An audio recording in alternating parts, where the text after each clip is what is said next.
গৌতম গম্ভীর এবং অজিত আগারকার, যেখান থেকে এই দুটো ব্যক্তি ভারতীয় দলের দায়িত্ব সামলিয়েছে অ্যাজ এ কোচ এবং অ্যাজ এ সিলেক্টর, সেখান থেকে ভারতীয় দল বিগত 16 মাসে 4টে বন্ধুরা বায়োল্যাটারাল সিরিজ ভারত হেরে গেছে।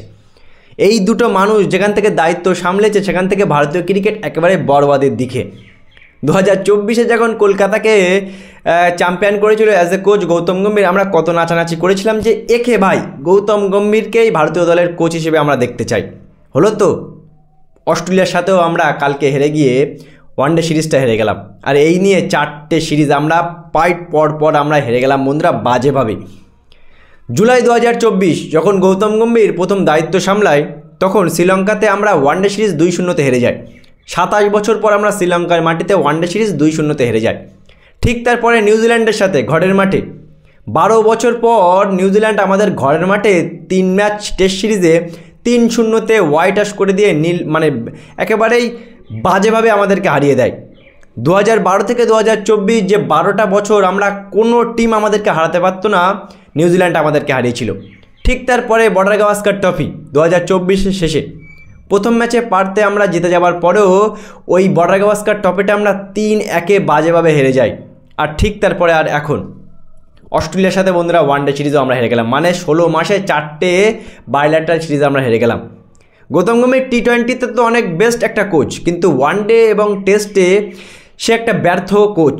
এই বিগত 16 মাসে একটা চ্যাম্পিয়ন ট্রফি আর একটা এশিয়া কাপ জেতানো ছাড়া বায়োল্যাটারাল সিরিজে গৌতম গম্ভীর যেটা করছে, ভারতীয় দলে যেটা করছে, মোহাম্মদ শামির মতো ট্যালেন্টেড খেলোয়াড়কে, যোগ্য খেলোয়াড়কে ভারতীয় দল থেকে বাদ দেওয়া থেকে শুরু করে কুলদীপ যাদবের মতো ম্যাচ উইনার প্লেয়ারকে প্লেইং 11 থেকে বাইরে রাখা, 8 নম্বর পর্যন্ত ব্যাটসম্যান খেলানো, রোহিত শর্মা বিরাট কোহলিকে টেস্ট ক্রিকেট থেকে তাড়ানো থেকে শুরু করে রোহিতের ক্যাপ্টেন্সি কেড়ে নেওয়া, কি একটা অগোচর হয়ে গেছে বন্ধুরা বিগত 16 মাসে ভারতীয় ক্রিকেট টিমটা। না জানি আমাদের আর কত এমন বাজে পরিস্থিতির শিকার হতে হবে বন্ধুরা। শুভমান গিল তো একজন অ্যাজ এ ক্যাপ্টেন হিসেবে শুভমান গিলকে দেখে মনে হচ্ছিল কালকে যে সে ক্যাপ্টেন্সি করছে, দেখে মনে হচ্ছে যেন সে কিছুই করছে না। তার কারণ সমস্ত রকম ডিসিশন কিন্তু গৌতম গম্ভীর বাইরে থেকে নেয়। তাহলে শুভমান গিল কী করবে? বিগত 16 মাসে 4টে বায়োল্যাটারাল সিরিজ আমরা হেরে গেলাম বন্ধুরা বাজেভাবে। টি20-তে গৌতম গম্ভীর সাকসেসফুল কোচ হলেও টেস্ট এবং ওয়ানডেতে ভারতীয় ক্রিকেটের মাহলটা পুরো একেবারে খারাপ করে দিচ্ছে গৌতম গম্ভীর।